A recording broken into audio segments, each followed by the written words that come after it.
ஆண்டவருடைய பிரசன்னத்திலிருந்து அருமையான தேவனுடைய பிள்ளைகளை இந்த சுகமளிக்கும் செய்திக்குள்ளாக வாழ்த்தி வரவேற்கிறேன். கர்த்தர் நல்லவராகவே இருக்கிறார். உங்களுக்காக செய்தியை கேட்டுக்கொண்டிருக்கிற ஒவ்வொரு தேவனுடைய பிள்ளைகளுக்காக நாங்கள் பிரார்த்திக்கிறோம். தேவனுடைய தெய்வீக சுகமளிக்கும் அந்த வல்லமை உங்களை தொட்டு கர்த்தர் சுகத்தையும் பலனையும் ஆரோக்கியத்தையும் உங்களுக்கு உங்கள் குடும்பத்தாருக்கும் கொடுப்பதற்கு அவர் விருப்பமுள்ள தேவனாக இருக்கிறார். அதுதான் கர்த்தருடைய திட்டமும் சித்தமுமாய் இருக்கிறது. தேவனுடைய பிள்ளைகள் ஒவ்வொருவரும் ஆரோக்கியத்தோடு செழிப்போடு தேவனுடைய சமாதானத்தோடு சந்தோஷத்தோடு வாழ வேண்டும் என்று கர்த்தர் ஒவ்வொரு பிள்ளைகள் மேல அக்கறை உள்ளவராக இருக்கிறார். ஹல்லேலூயா. அதை நாம் விசுவாசிக்க வேண்டும். வேதவசனம் சொல்லுகிறது, சங்கீதம் 91 அதிகாரம் வசனம் 16 நீடித்த நாட்களால் அவனை திருப்தியாக்கி என் ரட்சிப்பை அவனுக்கு காண்பிப்பேன். தேவனுடைய விருப்பம் அவருடைய ஒவ்வொரு பிள்ளைகளும் நீடித்த நாட்களால் அவர்களை நான் திருப்தியாக்குவேன். கர்த்தர் திருப்தியாக்கி என் ரட்சிப்பை அவனுக்கு காண்பிப்பேன் என்று சொல்கிறாரே. நீங்க நீடித்த நாட்களால் என்ன செய்ய வேண்டும் என்றால் திருப்தியாக இருக்க வேண்டும். ஆவி ஆத்துமா சரீரத்திலே திருப்தியாக இருக்க வேண்டும் என்பதுதான் தேவனுடைய திட்டமும் சித்தமுமாக இருக்கிறது. அப்ப இதை நம்ம ஒவ்வொரு தேவனுடைய பிள்ளைகளும் இதை தெரிந்து வைத்துக் கொள்ள வேண்டும். அப்படி நாம் தெரிந்து வைத்துக் கொள்கின்ற பொழுது வேதவசனம் சொல்கிறது, எபிரேயர் 10 அதிகாரம் வசனம் 23 அல்லாமலும் நம்முடைய நம்பிக்கையை அறிக்கையிடுகிறதில் அசைவில்லாமல் உறுதியாய் இருக்க கடவோம். வாக்குத்தத்தம் பண்ணினவர் உண்மையுள்ளவராக இருக்கிறார். தேவனுடைய வாக்குத்தத்தங்கள் அவர் இயேசு கிறிஸ்து பூமியிலே நன்மை செய்கிறவராக சுற்றித் தெரிந்தார். அவருடைய தழும்புகளால் குணமாகிறோம் என்று இப்படி வேதத்திலே அநேக வாக்குத்தத்தங்கள் கொடுக்கப்பட்டு இருக்கிறது. அந்த வாக்குத்தத்தத்தை செய்தவர் உண்மையுள்ளவராக இருக்கிறாராம். அதனால்தான் நாம் நம்முடைய நம்பிக்கையை அறிக்கை எடுக்கிறதில் அசைவில்லாமல் உறுதியா இருக்க கடவோ. வாக்குத்தத்தம் பண்ணினவர் உண்மையுள்ளவராக இருக்கிறார். நம்முடைய ஆண்டவர் பொய் சொல்ல மனிதன் அல்ல, மனம் மாற மனுப்புத்திரனும் அல்ல. அவர் சொல்லியும் செய்யாதிருப்பாரோ என்று வேதவசனம் சொல்லுகிறது. கர்த்தர் கொடுத்த வாக்குத்தத்தங்களை எல்லாம் அவர் நிறைவேற்றுவதற்கு உண்மையுள்ள தேவனாக இருக்கிறார். ஹல்லேலூயா. தேவனுடைய அன்புல சிறிதளவு கூட எந்த விதமான மாற்றம் கிடையாது. அவர் தேவன் அன்பாகவே இருக்கிறார் என்று வேதவசனம் சொல்லுகிறது. ஹல்லேலூயா. அப்படி என்றால் தேவனுடைய பிள்ளைகள் அனைவரும் தேவனுடைய திட்டம் சித்தம் விருப்பம் என்னவென்றால் நீங்கள் சுகத்தோடு பலத்தோடு இந்த பூமியிலே ஒரு நல்ல ஆரோக்கியமுள்ள ஐஸ்வர்யமுள்ள கர்த்தருக்கு சாட்சியான ஒரு வாழ்க்கை வாழ வேண்டும் என்று கர்த்தர் பிரியப்படுகிறார். ஹல்லேலூயா. ஏனென்றால் தேவனுடைய பிள்ளைகள் ஒவ்வொருவருக்கும் கர்த்தர் நல்லவர், இக்கட்டு நாளிலே அரணான கோட்டை தம்மை நம்புகிறவர்களை அறிந்திருக்கிறார் என்று நாகும் 1 அதிகாரம் வசனம் 7 சொல்லப்பட்டிருக்கிறது. கர்த்தர் எப்படிப்பட்டவராம்? கர்த்தர் நல்லவர், இக்கட்டு நாளிலே அரணான கோட்டை தம்மை நம்புகிறவர்களை அறிந்திருக்கிறார். ஹல்லேலூயா. அருமையான தேவனுடைய பிள்ளைகளே, நம்ம கர்த்தர் நமக்கு நல்லவராகவே இருக்கிறார். கர்த்தர் நல்லவர் என்பதை ருசித்து பாருங்கள் என்று சங்கீதத்தில் பார்க்கிறோம். எப்படியாக அவர் நல்லவர் என்று நாம் ருசித்து பார்க்கிறோம்? கர்த்தர் நம்மை படைத்ததினாலே, படைப்பிலே நம் சரீரத்தில் எந்த அங்கவினங்களும் இல்லாதபடி எல்லா உறுப்புகளும் நன்றாக இருக்கும்படியாக ஆண்டவர் படைத்திருக்கிறாரே. அதன் மூலமாக அவர் நல்லவராக இருக்கிறார். ஆண்டவர் நம்மை பராமரிப்பதினாலே ஒவ்வொரு நாளும் ஆகாரத்தை கொடுத்து நன்றாக நம்மை பராமரிக்கிறாரே. அதன் மூலம் அவர் நல்லவர் என்பதை நாம் அறிந்து கொள்கிறோம்.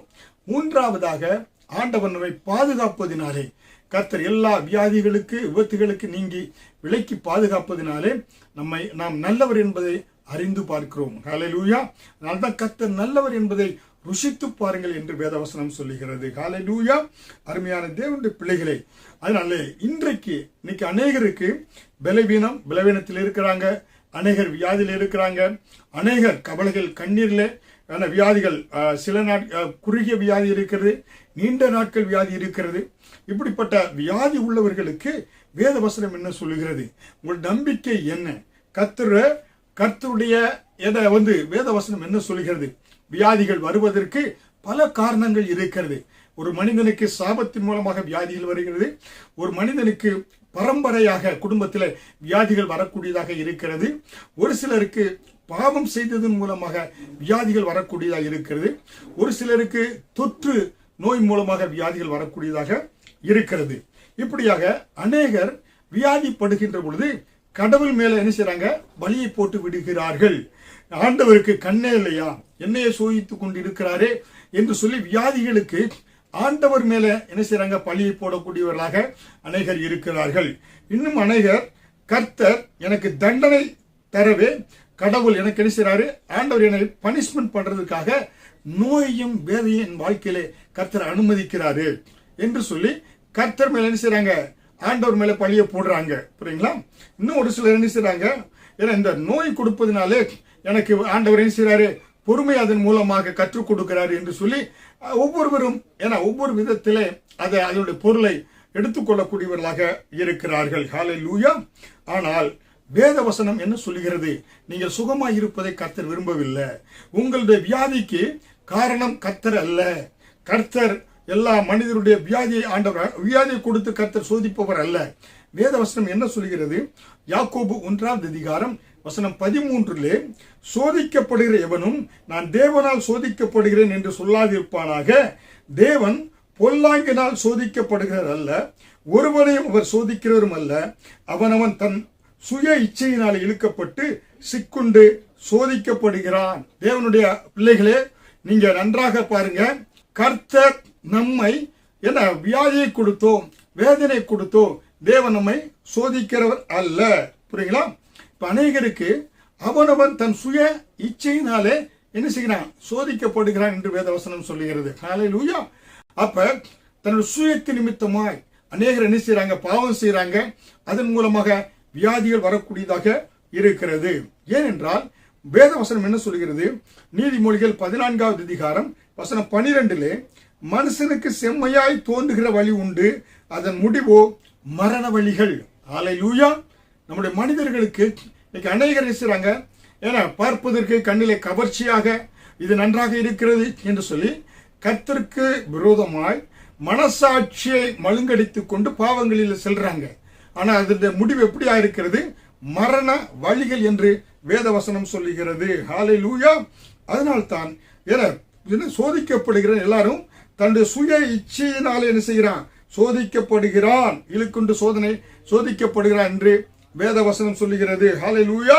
வியாதிக்கு இதுவும் ஒரு காரணம், என்ன பாவம் ஒரு காரணமாக இருக்கக்கூடியதாக இருக்கிறது. ஒருவன் என்ன செய்கிறான், மதுவுக்கு அடிமை ஆகிறான் வைத்துக் கொள்ளுங்க. அந்த மதுவினால என்ன செய்கிறது, அவனுடைய என்ன நுரையீரல் பாதிக்கப்படுகிறது, பலவிதமான அவனுக்கு வியாதிகள் வரக்கூடியதாக இருக்கிறது. அதே போல புகைக்கு ஒருவன் அடிமையாக இருக்கிறான் என்றால் நுரையீரல் பாதிக்கப்பட்டு அவனுக்கு கேன்சர் நோய் வரக்கூடியதாக இருக்கிறது. ஒருவன் விபச்சாரம் செய்யக்கூடியவனாக இருக்கிறான் என்றால் அவனுக்கு எய்ட்ஸ் நோய் வந்து அப்படியாக அவன் மறிக்கக்கூடியவனாக இருக்கிறான். அதனாலே ஒவ்வொருவரும் அவங்களுடைய பாவத்தின் நிமித்தமாக அவர்களுக்கு என்ன உண்டாகிறது, வியாதி வரக்கூடியதாக இருக்கிறது. ஒருவன் திருடுகிறான் என்று வைத்துக் கொள்ளுங்க, அந்த திருடனுக்கு அந்த மனசாட்சி வேதனை வந்து பின்பாக அது என்ன ஆகிறது, இருதயத்தில் வியாதிகளை கொண்டு வரக்கூடியதாக இருக்கிறது. மற்றும் கர்த்தருடைய கட்டளைகளை மீறுகின்ற பொழுது என்ன ஆகிறது, அவனுக்கு பாவம் செய்கிறான், வியாதி வரக்கூடியதாக இருக்கிறது. புரியுங்களா? அதாவது பாத்தீங்கன்னாக்க கர்த்தருடைய கட்டளைகள் என்ன, தேவனிடத்தில் அன்பு செலுத்தணும். ஒரு மனிதன் கர்த்தரிடத்தில் அன்பு செலுத்தாதபடி அவன் விக்கிர ஆராதனைக்குள் செல்கிறான் என்றால் விக்கிரங்களுக்கு படைக்கப்பட்டதை அவன் சாப்பிடுகின்ற பொழுது அவனுக்கு வியாதிகள் வரக்கூடியதாக இருக்கிறது. இல்லை என்றால் ஒருவன் கர்த்தருடைய பிரமாணங்களை மீறி விபச்சாரம் செய்கிறான் என்றால் அவனுக்கு வியாதி வரக்கூடியதாக இருக்கிறது. கர்த்தர் 2 காரியத்தை ஆண்டவருக்கு மிக மிக பிடிக்காத காரியம், ஒன்று விக்கிர ஆராதனை, 2வது விபச்சாரம். 2 காரியமும் கர்த்தருடைய கற்பனைகளை கை கொள்ளாமல், அதாவது பாவத்தில் அதி தீவிரமாய் விழக்கூடிய காரியம். ஹல்லேலூயா. அதனால்தான் அருமையான தேவனுடைய பிள்ளைகளை வேதவசனம் என்ன சொல்லுகிறது என்றால், ரோமர் 5ஆவது அதிகாரம் வசனம் 12 ஒரே மனுஷனாலே பாவமும் பாவத்தினாலே மரணமும் உலகத்தில் பிரவேசித்தது என்று சொல்லப்பட்டிருக்கிறது. ஆதாமை நிமித்தமாக கர்த்தர் ஆதியில உருவாக்கிய ஏதேன் தோட்டத்தில் வியாதிகள் இல்லை, மரணங்கள் இல்லை. ஒரே மனிதன் ஆதாம் செய்த பாவத்தினாலே உலகத்தில் என்ன உண்டானது, பாவம் வந்து பாவத்தின் மூலமாக மரணம் பிரவேசித்தது என்று வேதவசனம் சொல்கிறது. ரோமர் 5ஆவது அதிகாரம் 21 பாவம் மரணத்துக்கு ஏதுவாக ஆட்கொண்டது. ஆதாம் செய்த பாவத்தின் நிமித்தமாய் மரணம் பூமியிலே வந்தது என்று வேதவசனம் சொல்லுகிறது. ரோமர் 6ஆம் அதிகாரம் வசனம் 23 பாவத்தின் சம்பளம் மரணம் என்று சொல்லப்பட்டிருக்கிறது. ஹல்லேலூயா. அருமையான தேவனுடைய பிள்ளைகளே, அதனால பாருங்க, ஒவ்வொரு இடத்துக்கும் நம்ம வேலை செய்கிறோம், அந்த வேலைக்கு கூலி கொடுக்கறாங்க. அப்ப நீங்க பாவம் செய்தா பாவத்திற்கு என்ன உண்டு? ஏன்னா பாவத்தினுடைய சம்பளம் மரணமாக இருக்கக்கூடியதாக இருக்கிறது. ஹல்லேலூயா. அதனால்தான் நீங்க சற்று பாவம் செய்கிறது போல அந்த பாவத்திற்கு என்ன பாத்தீங்கன்னாக்க அதன் மூலமாக ரிசல்ட் என்னன்னாக்க வியாதி வருகிறது என்பதை சற்று நீங்க ஆராய்ந்து பார்க்க வேண்டும். ஹல்லேலூயா. அதனால்தான் தேவனுடைய பிள்ளைகளா இருக்கிற நீங்க சுய இச்சையினாலே சோதிக்கப்பட்டு நீங்க பாவம் செய்றீங்க. அதனால சுய இச்சையை மேற்கொள்வதற்கு பரிசுத்த ஆவியானுடைய துணை வேண்டும். கர்த்தருடைய கிருபை, தேவனுடைய கிருபையினாலே நீங்க பாவங்களை மேற்கொள்ள முடியும். ஒவ்வொரு நிமிடமும் இயேசு கிறிஸ்து கல்வாரி சிலுவையிலே சிந்திய ரத்தத்தை நினைவு கூர்ந்து கல்வாரி நோக்கி பார்த்தீங்கன்னா, அந்த கல்வாரி சிலுவையிலே சிந்திய ரத்தம் கிருபையா என்னை மீட்டெடுத்ததே, நான் மீண்டும் மீண்டும் பாவம் செய்யாதபடி என்னை பாதுகாத்ததே என்று அந்த கிருபையை நினைக்கின்ற பொழுது பாவத்தை மேற்கொள்வதற்கேற்ற அந்த பலனை பரிசுத்த ஆவியானவர் உங்களுக்கு கொடுப்பார். ஹல்லேலூயா. அதனால்தான் பாவத்தினுடைய சம்பளம் மரணம் என்று சொல்லப்பட்டு இருக்கிறது. இந்த வேதத்தில் உங்களுக்கு நான் சொல்ல வேண்டும் என்றால் பாருங்கனாக்கா, ஆனா தாவீது நம்ம பார்க்கின்ற பொழுது தாவீது என்ன செய்தான்? பாவம் செய்தான். அவன் ஒரு அரசன். கர்த்தர் அவனை ஆடு மேய்த்துக் கொண்டிருந்தவனை அரசனாக ஆண்டவர் உயர்த்தினார். ஒரு நாள் என்ன செய்கிறான் பாருங்க, எல்லாம் அவருடைய யுத்த வீரர்கள் எல்லாம் போர்க்களத்தில் இருக்கிறாங்க. ஆனால் ராஜாவை என்ன செய்கிறான்? வீட்டினுடைய மேலே மொட்டை மாடியில் என்ன செய்கிறான்? உலாவிக் கொண்டு இருக்கிறான். அங்கே கீழே பார்க்கிறான், அங்கே பத்சேபாள் என்ன செய்கிறான்? குளித்துக் கொண்டிருக்கிறாள். உடனே அதை பார்த்த உடனே அவன் பாவத்திலே விழ ஆரம்பிக்கிறான். பாவத்திலே விழுகின்ற பொழுது அது பத்சேபாள் வந்து முதல் கணவன் யாரு? அவன் உரியா. என்ன செய்யறான்? பத்சேபாள் அதை குறித்து தாவீது கவலைப்படாதபடி அவளை பத்சேபாளை அழைத்துக் கொண்டு வந்து அவளோட என்ன செய்தான்? உபச்சாரம் செய்தான். உரியாவை என்ன செய்தான்? கொலை செய்வதற்கு அவன் என்ன போர் முனையிலே முன்பாக நிறுத்தி அவன் கொலை செய்வதற்கு காரணமாக, சாவதற்கு காரணமாக தாவீது இருந்தான் என்று பார்க்கிறோம். அதனாலே அடுத்தவருடைய மனைவியை அபகரித்ததினாலே அவன் அதன் மூலமாக பத்சேபாளுக்கு ஒரு குழந்தை பிறந்தது. வேதவசனம் சொல்லுகிறது. 2 சாமுவேல் 11ஆவது அதிகாரத்திலும் 12ஆவது அதிகாரத்திலும் பார்த்தோம் என்றால் பத்சேபாள் யாரு பண்ணா? உரியாவினுடைய முதல் மனைவியாகிய பத்சேபாளை தாவீது என்ன செய்தான்? அவன் அடைந்தான் என்று சொல்லப்பட்டு இருக்கிறது. அப்படிப்பட்ட அந்த பத்சேபாளை அவன் என்ன செய்தானாக்கா, கர்த்தருக்கு விரோதமாய் காரியங்கள் அவன் செய்ததினாலே அவன் என்ன செய்தானாக்கா, அதன் மூலமாய் பத்சேபாளுக்கு ஒரு குழந்தை பிறந்தது. அந்த குழந்தை பிறக்கின்ற பொழுது அந்த குழந்தை என்ன செய்ததுனாக்க, 7ஆம் நாள் அந்த குழந்தை பிறந்து அது மரண வியாதியாக இருந்தது. தாவீது உபவாசம் இருந்தான் அந்த குழந்தைக்காக, அந்த ஆண் பிள்ளைக்காக, பத்சேபாள் இடத்துல பிறந்த ஆண் குழந்தைக்காக. ஆனாலும் அவனுடைய உபவாச ஜெபம் கேட்கப்படாதனாலே அந்த பிள்ளை மரித்து போனாள் என்று சொல்லி 2 சாமுவேல் 12ஆவது அதிகாரம் 18ஆவது வசனத்திலே 7ஆம் நாளிலே பிள்ளை செத்து போயிற்று என்று சொல்லப்பட்டிருக்கிறது. ஹல்லேலூயா. தாவீதுக்கு பத்சேபாள் மூலம் பிறந்த குழந்தை செத்து போனது. ஹல்லேலூயா. காரணம் பாவத்தினுடைய சம்பளம் மரணம் என்று வேதவசனம் சொல்லுகிறது. ஹல்லேலூயா. பாத்தீங்கன்னா மரணத்துக்கு ஏதுவான வியாதி அந்த பிள்ளை மேல் வந்து அந்த பிள்ளை மரித்தது என்று பார்க்கிறோம். ஹல்லேலூயா. அருமையான தேவனுடைய பிள்ளைகளே, அதனாலே இயேசு கிறிஸ்துவை யாராவது சொந்த இரட்சகராய் ஏற்றுக்கொள்ளாதவர்கள் இருந்தா கர்த்தர் வேதத்திலே நமக்கு அநேக மக்களுடைய வாழ்க்கையை முன்னுதாரணமாக வைத்திருக்கிறார். தாவீதை பார்க்கின்ற பொழுது தாவீது பத்சேபாள் இடத்திலே அவன் சேர்ந்து அடுத்தவருடைய மனைவி உரியாவை அவன் என்ன செய்தான்? உரிமை கொண்டாடி அவளோடு கூட அவன் சயனித்ததினாலே பிள்ளை பிறந்து பிள்ளை மறைத்தது என்று பார்க்கிறோம். இருந்தாலும் தாவீது என்ன செய்தார் பாருங்க, சங்கீதம் 53 தாவீது பாவம் செய்து அவன் வந்து பார்த்தீங்கன்னாக்க நாத்தான் தீர்க்கதரிசி அவனுக்கு உணர்த்திய பொழுது அவன் வந்து இருந்த இடம் கர்த்தருடைய சமூகத்தில் ஓடி வந்து விழுந்தான். பாவம் செய்தான். அவன் பாவம் செய்து அந்த பாவத்திற்கு பரிகாரமாக தேவனுடைய சமூகத்தை தேடி ஓடி வந்தான் என்று பார்க்கிறோம். இஸ்ரவேலுடைய முதல் ராஜா சவுல், அவரும் குறி சொல்கிற அஞ்ஞானம் பார்க்கிறத தேடி சென்றான். ஏன்னா அவன் கர்த்தருக்கு விரோதமாய் இருதயத்தை திருப்பினான். ஆனால் கர்த்தருடைய சமூகத்துக்கு வரவில்லை சாமுவேல், அதாவது சவுல் ராஜா. ஆனால் தாவீது பாவம் செய்த பொழுது அவன் வந்து விழுந்த இடம் கர்த்தருடைய சமூகத்தில் வந்து விழுந்தான். பாவத்திற்கு பரிகாரம் தேடினான். சங்கீதம் 51 நம்ம பார்க்கின்ற பொழுது வசனம் 1 முதல் 12 நம்ம பார்த்தோம் என்றால் அங்கே சொல்கிறார், தேவனே உமது கிருபையின்படி எனக்கு இறங்கும், உமது மிகுந்த இரக்கங்கள்படி என் மீறுதல்கள் நீங்க என்னை சுத்திகரியும், என் அக்கிரமம் நீங்க என்னை முற்றிலும் கழுவி என் பாவமர என்னை சுத்திகரிங்க. ஆண்டவரே, நான் பாவம் செய்துட்டேன், ஏன்னா மனசாட்சியில் வேதனைப்படுறேன், என்னை பாவமர சுத்திகரியும் என்று கேட்டு என் மீறுதல்களை நான் அறிந்திருக்கிறேன், என் பாவம் எப்பொழுதும் எனக்கு முன்பாக நிற்கிறது. தேவரீர் ஒருவருக்கே விரோதமாய் நான் பாவம் செய்து உமது கண்களுக்கு முன்பாக பொல்லாங்கானதை நடப்பித்தேன். நீர் பேசும்போது உம்முடைய நீதி விளங்கும், நீர் நியாயம் தீர்க்கும் போது உம்முடைய பரிசுத்த விளங்கும். இதை அறிக்கையிடுகிறேன்.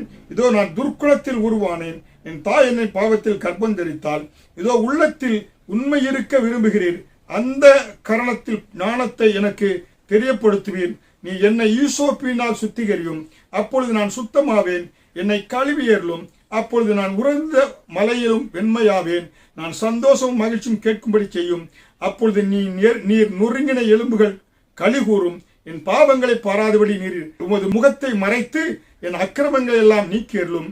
தேவனே, சுத்த இருதயத்தை என்னில் சிருஷ்டியும், நிலைவரமான ஆவியை என் உள்ளத்திலே புதுப்பியும். உமது சமூகத்தை விட்டு என்னை தள்ளாமலும், உமது பரிசுத்த ஆவியை என்னிடத்திலிருந்து எடுத்துக்கொள்ளாமலும் இரும். உமது ரட்சணியத்தின் சந்தோஷத்தை திரும்ப எனக்கு தந்து உற்சாகமான ஆவி என்னை தாங்குபடி செய்யும் என்று சொல்லி சங்கீதம் 51:11 வசனம் முதல் 12 வரை அவர் பாவ அறிக்கை செய்து கர்த்தர் சமூகத்தில் என்ன செய்ய விழுகிறாரு. ஆண்டவரே, பரிசுத்த ஆவியை என்னிடந்து எடுத்து போடாதிரும், நான் பாவம் செய்தேன், பிள்ளை மரித்து போயிற்று என்று சொல்லி பாவ அறிக்கை செய்தார். யாரு? தாவீது. ஹல்லேலூயா. அதனால்தான் கர்த்தர் என்ன செய்தார்னாக்க 1 சாமுவேல் 13வது அதிகாரம் வசனம் 14லும் அப்போஸ்தலர் 13வது அதிகாரம் 12வது வசனத்திலும் கர்த்தருடைய இருதயத்துக்கேற்ற மனுஷனாக தாவீதை கர்த்தர் தெரிந்து கொண்டார். David was a man after God's own heart. பாருங்க, கர்த்தருடைய இருதயத்துக்கேற்ற ஒரு தாசனாக தாவீதை கர்த்தர் தெரிந்து கொண்டார். கர்த்தர் தாவீதை என தெரிந்து கொண்டேன் என்று அறிக்கை சொல்கிறார். காரணம், அவன் பாவம் செய்தான், ஆனால் கர்த்தர் விட்டு தூரமாய் போய்விடவில்லை. என அவன் கர்த்தர் சமூகத்தில் வந்து விழுந்தான். தாவீது ஒரு முறை பாவம் செய்தான். அந்த பாவத்தை அவன் மீண்டும் செய்ய வாழ்நாளிலே அவன் ஜீவன் இருக்கிற வரை 120 வருடங்கள் உயிரோடு வாழ்கின்ற வரை மீண்டுமாக செய்த பாவத்தை அவன் செய்யவே கிடையாது. ஹல்லேலூயா. அவன் துணைக்கு பரிசுத்த ஆவியை இடத்தில் எடுத்து போடாது என்று பரிசுத்த ஆவியான துணையோடு கூட மீதி நாட்களை அவன் நினைச்சுதான் கழித்தான் என்று பார்க்கிறோம். ஹல்லேலூயா. அருமையான தேவனுடைய பிள்ளைகளை நீங்க தெரிந்து கொள்ளுங்க. தாவீதை வாலிப நாட்களிலே ஆடு மேய்த்துக் கொண்டிருக்கின்ற பொழுது கர்த்தர் தெரிந்து கொண்டார். அவனை அபிஷேகத்தில் நிரப்பினார், ராஜாவாக முன்குறித்தார். இருந்தால் அவன் பாவத்தில் விழுந்த பொழுது அவனை தள்ளிவிடாதபடி மீண்டும் கர்த்தருடைய இருதயத்துக்கேற்றவனாய் அவனை நினைத்தார், கர்த்தர் தெரிந்து கொண்டார் என்று பார்க்கிறோம். அருமையா தேவனுடைய பிள்ளைகளே, இன்றைக்கு இந்த செய்தி கேட்டுக் கொண்டிருக்கிற நீங்க ஒருவேளை இயேசு கிறிஸ்துவை ஏற்றுக்கொள்ளாமல், ஐயா நான் இல்லாமல் இருக்கிறேன், நான் ஒரு பாவியிலும் பயங்கரமான பாவியா இருக்கிறேன், இயேசு என்னை மன்னிப்பாரா, என்னை அவருடைய பிள்ளையாக மாற்றுவாரா என்று நீங்க ஒருவேளை உங்க உள்ளத்திலே கேள்விகள் எழும்பலாம். அதனால்தான் கர்த்தர் தாவீதை எழுதி வைத்திருக்கிறான். அவன் பெரிய பாவம் செய்தான், கொலை செய்தான் உரியாவை, அதே போல விபச்சாரம் செய்தான் பத்சேபாளோடு கூட. ஆனால் கர்த்தர் அவனை கர்த்தருடைய சமூகத்துக்கு வந்தனாலே தேவன் அவனை புறம்பே தள்ளல, கர்த்தர் அவனை மீண்டுமாய் தூக்கி எடுத்தார். இன்றைக்கு உங்களை மன்னிக்கக்கூடிய மனதுருக்கம் உள்ள, உங்களை அன்போடு அரவணைக்கிற, தாயை போல் தேற்றுகிற, தாயை போல் அரவணைக்கிற அன்புள்ளது இயேசுவை உங்களுக்கு அறிமுகப்படுத்துகிறேன். நீ எப்படிப்பட்ட பாவம் செய்த வியாதியோடு இருக்கலாம், இந்த இயேசுவின் கரம் உங்களை நோக்கி நீட்டப்பட்டு கொண்டிருக்கிறது. உங்களை அரவணைக்க அவர் ஆவல் உள்ளவராய் இருக்கிறார். என்னோடு கூட இந்த ரட்சிப்பின் ஜெபத்தை நீங்க செய்யுங்க. அவருடைய பிள்ளையாய் மாறுறீங்க. உங்கள் பாவத்தை மன்னிக்கிறார், கண்ணீரை துடைக்கிறார். அவர் உங்களை கண்மனை மேல் உயர்த்த வல்லமையுள்ள தேவனாய் இருக்கிறார். என் இருதயத்துக்கேற்ற மகனே மகளே என்று அழைக்க விரும்புகிறார். என்னோடு கூட இந்த ஜெபத்தை நீங்க, இந்த ரட்சிப்பின் ஜெபத்தை நீங்க செய்யுங்க. பரலோகத்தின் பிதாவே, எனக்காக இயேசு கிறிஸ்துவை இந்த பூமியிலே நீர் அனுப்பி, அவர் எனக்காக என அடிக்கப்பட்டு, அவர் என்ன செய்தார், அடக்கம் செய்யப்பட்டு 3ஆம் நாள் உயிரோடு எழும்பினார். அவருடைய தழும்பு என்னுடைய பாவங்கள் நிமித்தம் இயேசு அவர் அந்த பாவங்களை சுமந்து அவர் மரிக்க வேண்டியதாக இருந்தது. மரித்து 3ஆம் நாள் உயிரோடு எழுந்தார். அவரே ஒரு ரட்சகர், என்னுடைய ரட்சகரும் அவரே, உலக ரட்சகரும் அவரே என்று நான் அறிக்கை இடுகிறேன் என்று இந்த ஜெபத்தை நீங்க செய்கின்ற பொழுது அவருடைய பிள்ளையாக மாறுறீங்க. ரட்சிப்பு இலவசமாக உங்களுக்கு கொடுக்கப்பட்டிருக்கிறது. அப்படியாக கர்த்தருடைய கட்டளைகள் மீறாமல் நீங்க அவருக்கு பிள்ளையாக மாறுகின்ற பொழுது நீங்க எதற்காக காவடி எடுக்கணுமோ காணிக்கை செலுத்தணுமோ தேவையில்லை. இயேசுவை அனுதினம் உங்கள் கண் முன்பாக நினைத்து அவரை நீங்க துதித்து ஆராய்த்து பிரார்த்தனை செய்கின்ற பொழுது எப்பொழுது உங்களோடு கூட இருக்கிறார். அவருடைய பிள்ளையாய் மாறுறீங்க, அவருடைய இருதயத்துக்கு ஏற்றவராக மாறுறீங்க. அப்படியாக கர்த்தர் உங்களை எல்லா தீங்குக்கும் விசேஷமாக எல்லா வியாதிக்கும் விலக்கி உங்களை பாதுகாத்து அற்புதமாக நடத்தக்கூடியவராக இருக்கிறார். ஹல்லேலூயா. அருமையான தேவனுடைய பிள்ளைகளே, அதனால்தான் பாவம் ஒருவேளை பாவத்தின் நிமித்தம் வியாதிகள் வந்தா நீங்க என்ன செய்யணும்னாக்க அது ஆதாம் மூலமாக, ஆதாம் மீறப்பட்டது மூலமாக மனுக்குலத்திற்கு என்ன செய்து பாவம் வந்தது. ஆண்டவர் என்ன செய்தாரு, அந்த பாவத்தை எல்லாம் இயேசு தான் ஏற்றுக்கொண்டு நமக்கு ஜீவனை கொடுத்திருக்கிறார். ஹல்லேலூயா. அதனால்தான் நீங்க சற்று உங்களை ஆராய்ந்து பார்த்து உங்களுடைய வியாதிக்கு காரணம் என்ன, ஒருவேளை பாவமா, அந்த பாவத்தை அறிக்கையிட்டு இயேசுவின் சமூகத்தில் ஓடி வந்து விடுங்க. அவர் உங்களுக்கு புது வாழ்வை கொடுக்கக்கூடியவராக இருக்கிறார். 2 கொரிந்தியர் 5:17 சொல்லப்பட்டது போல ஒருவன் கிறிஸ்துவுக்குள் இருந்தால் பழையவனை எல்லாம் ஒழிந்து போயின, புதிய மனுஷனாக மாறுகிறான். இயேசுவை ஏற்றுக்கொள்கின்ற பொழுது பழைய வாழ்க்கை, பழைய கோபக்காரன், பழைய விபச்சாரக்காரன், பழைய ஆத்திரக்காரன், கொலைகாரன் எல்லாம் பழைய மறைந்து போய் ஒரு புதிய சிருஷ்டியாக பிறந்த புதிய குழந்தை போல நீங்க மாறுறீங்க. கர்த்தர் உங்களுக்கு ஒரு புதிய வாழ்க்கை, பரிசுத்தமான ஒரு வாழ்க்கை, பாவமில்லாத ஒரு வாழ்க்கையை கர்த்தர் உங்களுக்கு கொடுப்பதற்கு பரிசுத்த ஆவியானவரை கொடுத்திருக்கிறார். அவர் உங்களுக்கு உதவி செய்யக்கூடியவராய் இருக்கிறார். அதுதாங்க கிருபை. ஹல்லேலூயா. அந்த கிருபையில நீ நிலைத்து நிற்பதற்கு தேவன் உங்களுக்கு உதவி செய்வார். ஹல்லேலூயா. அதனால்தான் கர்த்தர் வேதத்தில் அநேக இடங்களிலே பாவங்களை எல்லாம் இயேசு கிறிஸ்து மன்னித்து அவர்களுக்கு ஜீவனை கொடுத்து இருக்கிறார் என்று அநேக வேத வசனங்களை நாம் பார்க்கலாம். மத்தேயு 9 வசனம் 1 முதல் 8 பார்க்கின்ற பொழுது அங்க படித்து பார்த்தீங்கன்னா திமிர்வாதக்காரனை 4 பேர் சுமந்து கொண்டு வர்றாங்க. இயேசு ஒரு வீட்டில் இருக்கிறாரு, போக முடியல, கூட்டமா இருக்கிறது. 4 பேர் அந்த திமிர்வாதக்காரனை கொண்டு வந்து அவங்க என்ன செய்றாங்க, விசுவாசத்தோடு வீட்டுடைய மேல் வீட்டை கூரை பீத்து இயேசு அங்க உட்கார்ந்து இருக்கிற இடத்துக்கு நேராக அவங்க கட்டில் அப்படி கீழே இறக்குறாங்க. அங்கே அவங்க நம்பிக்கையோடு 4 பேர் வந்த பொழுது இயேசு இடத்துல அந்த திமிர்வாதக்காரனை சுகமாக்கும்படியா கேட்ட பொழுது இயேசு அவருடைய விசுவாசத்தை கண்டு, மகனே திடன்கொள், உன் பாவங்கள் உனக்கு மன்னிக்கப்பட்டது என்று சொன்னார். ஹல்லேலூயா. அந்த திமிர்வாதக்காரன் எப்படி வந்தா, பாவத்தின் நிமித்தமாக அவனுக்கு அந்த வியாதி வந்தது. இயேசு என்ன செய்தாரு, மகனை திடன்கொள், உன் பாவம் மன்னிக்கப்பட்டது என்று சொன்னது மட்டுமல்ல, அந்த மத்தேயு 9 வசனம் 6-7 பூமியிலே பாவங்களை மன்னிக்க மனசுகுமாரனுக்கு அதிகாரம் உண்டு என்பதை நீங்கள் அறிய வேண்டும் என்று சொல்லி திமிர்வாதக்காரனை நோக்கி, நீ எழுந்து உன் படுக்கையை எடுத்துக்கொண்டு உன் வீட்டுக்கு போ என்றார். உடனே அவன் எழுந்து தன் வீட்டிற்கு போனான். ஹல்லேலூயா. அருமையான தேவனுடைய பிள்ளைகளே, பாருங்க, கர்த்தர் இயேசு கிறிஸ்து எப்படியாக ஒரு திமிர்வாதக்காரனை எப்படியாக அருமையாக இயேசு கிறிஸ்து குணமாக்குகிறார். குணமாக்குவதற்கு முன்பாக உன் பாவம் மன்னிக்கப்பட்டது. பாவம் மன்னிக்கப்படுகின்ற பொழுது அப்படி உடனடியாக என்ன உண்டாகிறது, சுகத்தை பெற்றுக் கொள்ளக்கூடியவராக மாறுறீங்க. உங்கள் உலகத்திலே பாவத்தை மன்னிப்பதற்கு ஒரே ஒருவருக்கு தான் அதிகாரம் உண்டு, அது இயேசு கிறிஸ்து. அவருக்கு அவரிடத்தில் உங்கள் பாவங்களை நீ அறிக்கையிடுகின்ற பொழுது உங்களுக்காக பாஸ்டரோ பிஷப்போ இல்ல தீர்க்கதரிசியோ ரத்தத்தை சிந்தவில்லை. உங்களுக்காக ரத்தத்தை சிந்தினவர் யார்? இயேசு கிறிஸ்து ஒருவர் தான். அவரிடத்தில் உங்கள் பாவங்களை அறிக்கையிட்டு நீங்க பாவ மன்னிப்பை பெற்றுக் கொள்கின்ற பொழுது, பாவ மன்னிப்பு என்ன, இயேசுவே நீர்தான் என் ரட்சகர், என் பாவங்களுக்காக மரித்தீர், அடக்கம் செய்யப்பட்டு 3 நாள் உயிரோடு எழுந்தீர், நீரே உலக ரட்சகர். அவ்வளவுதான். மிக இலகுவானது. பாருங்க, ஆசியாவிற்கு ஓசியாக கிடைத்த மேசியா இயேசு இலவசமாக ரட்சிக்கப்படுறீங்க வாயில அறிக்கை செய்கின்ற பொழுது. அப்ப என்ன செய்யறீங்க, நம்ம பாவங்களை அவர் மன்னித்து ஆண்டவர் என்ன செய்யறாரு, உங்களுக்கு பாவத்தினால் வந்த வியாதியிலிருந்து கர்த்தர் சுகத்தை கொடுக்கக்கூடியவராக இருக்கிறார். ஹல்லேலூயா. அவன் எழுந்து தன் வீட்டுக்கு போனானா, திமிர்வாதத்தோட பாவங்கள் மன்னிக்கப்பட்ட பொழுது. ஹல்லேலூயா. அதே போல பாருங்க, பெதஸ்தா குளத்தண்டை 38 வருஷம் ஒரு படுக்கை படுத்து இருக்கிறான். இயேசு அங்க வந்தார். யோவான் 5:14 பின்பு அவனை இயேசு எழுத்தாரு, அவனை தொட்டு எழுத்தாரு, உன் படுக்கை எடுத்துக்கொண்டு நீ போ என்று சொன்னார். அது மட்டுமல்ல, யோவான் 5:14 பின்பு அவனை தேவாலயத்தில் கண்டு, இதோ நீ சொஸ்தமானாய், அதிக கேடானது ஒன்று உனக்கு வராதபடி இனி பாவம் செய்யாதே.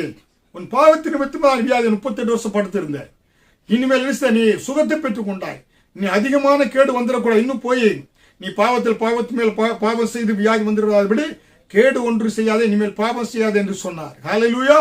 30 வருட வியாதி காரணம் என்ன? பாவம். பாவத்தினாலே வியாதி வந்தது என்று பார்க்கிறோம். ஹல்லேலூயா. அதே போல நம்ம பார்க்கின்ற பொழுது, அதாவது ஆசா என்ற ஒரு ராஜா, பழைய ஏற்பாட்டு காலத்திலே 2 நாளாகமம் 16 வசனம் 7 முதல் 13 பார்த்தா, ஆசா என்னும் பேருள்ள ராஜா பார்க்கிறோம். அவன் எப்படின்னா இஸ்ரவேல் தேசத்தை அரசாண்டான். அவன் எப்படி இருந்தாக்க அவன் உள்ளம் கர்த்தரை விட்டு திரும்பி மனம் போன போக்கிலே அவன் உள்ளம் வள்ளி விலகி சென்றது என்று பார்க்கிறோம். அவன் பாருங்க, கர்த்தர் தமது தீர்க்கதரிசி அனுப்பி அவனது பாவத்தை குறித்து எச்சரித்தார். அவன் மனம், அந்த பாவத்திலிருந்து அவன் மனம் திரும்பவே இல்லை. யாரு? ஏன்னா ஆசா என்ற ராஜா. அதை தொடர்ந்து அவனுக்கு என்ன வந்தது? வியாதி வந்தது. அவன் கர்த்தரை தேடாதனாலே அவன் வியாதியில் மறிக்க வேண்டியதாக போனது என்று 2 நாளாகவும் 16வது அதிகாரம் 7-13 பார்க்கிறோம். கர்த்தர் அவனுக்கு எச்சரிக்கை கொடுத்தாரு. கர்த்தர் சமூகத்தில் அவன் திரும்பல.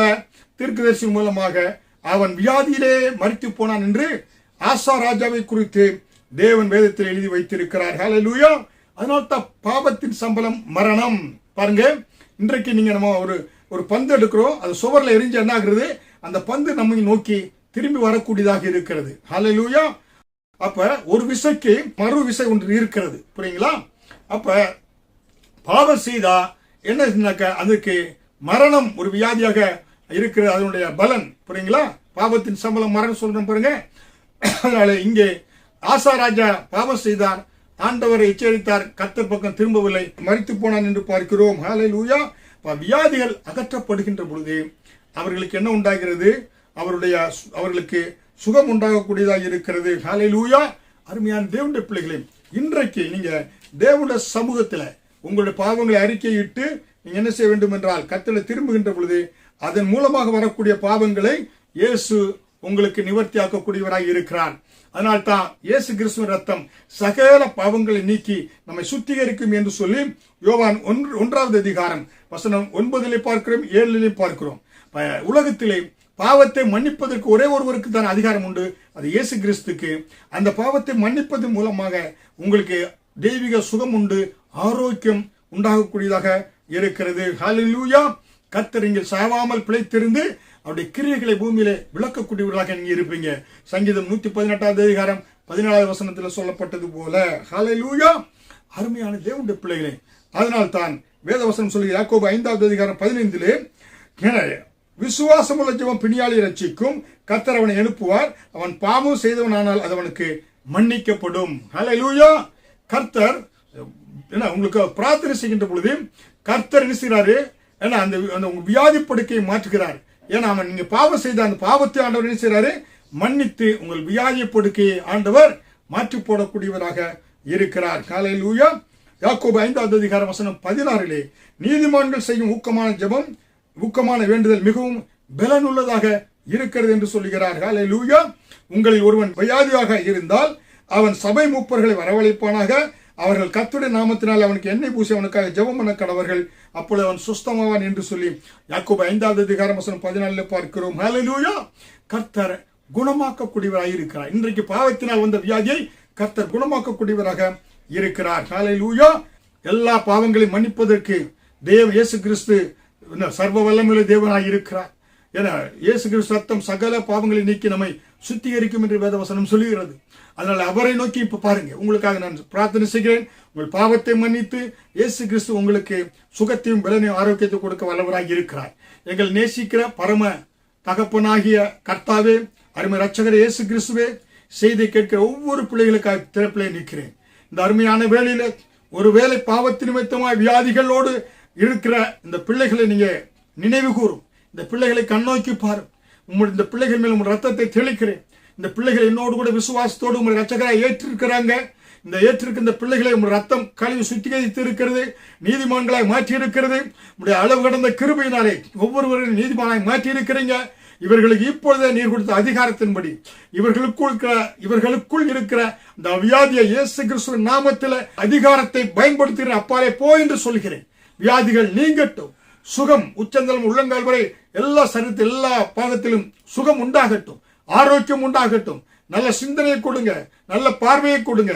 நல்ல ஆண்டவரே கைகள் நல்லா செயல்பட, தோள்பட்ட வியாதிகள், இருதயத்தில் இருக்கக்கூடிய வியாதிகள், கிட்னி வியாதிகள், ஆண்டவரே அதே போல இடுப்பு கால் எல்லா வியாதிகளை நீக்கி, பிளட் பிரஷர், சுகர் எல்லாவற்றையும் நீக்கி பிள்ளைகளை சுகமாக்கும்படியே ஜெபிக்கிறேன். உம்முடைய ஆணி பாய்ந்த கரங்கள், ஒவ்வொரு ஆணி பாய்ந்த கரங்களை தொடுவீராக. அற்புதம் நடக்கட்டும், அதிசயம் நடக்கட்டும். ஜீவனுள்ள சாட்சிகளை ஒவ்வொருவரும் நிறுத்தும் ஆண்டவரே. விசேஷித்த அபிஷேகம் ஆண்டவரே, பரத்திலிருந்து இறங்கி ஒவ்வொரு பிள்ளையை தொடுவதாக, ஒவ்வொரு பிள்ளைகளை மன்னித்து ஆசீர்வதித்து நீண்ட ஆயுளை கொடுப்பீராக. ஒவ்வொருவரும் சாவாமல் பிழைத்திருந்து ஆண்டவருடைய சாட்சிகளை பூமியில விளங்கச் செய்வீராக. நீங்க ஆசீர்வதியும். இயேசு கிறிஸ்து மூலம் ஜெபிக்கிறேன் ஜீவனுள்ள நல்ல பிதாவே, ஆமென்.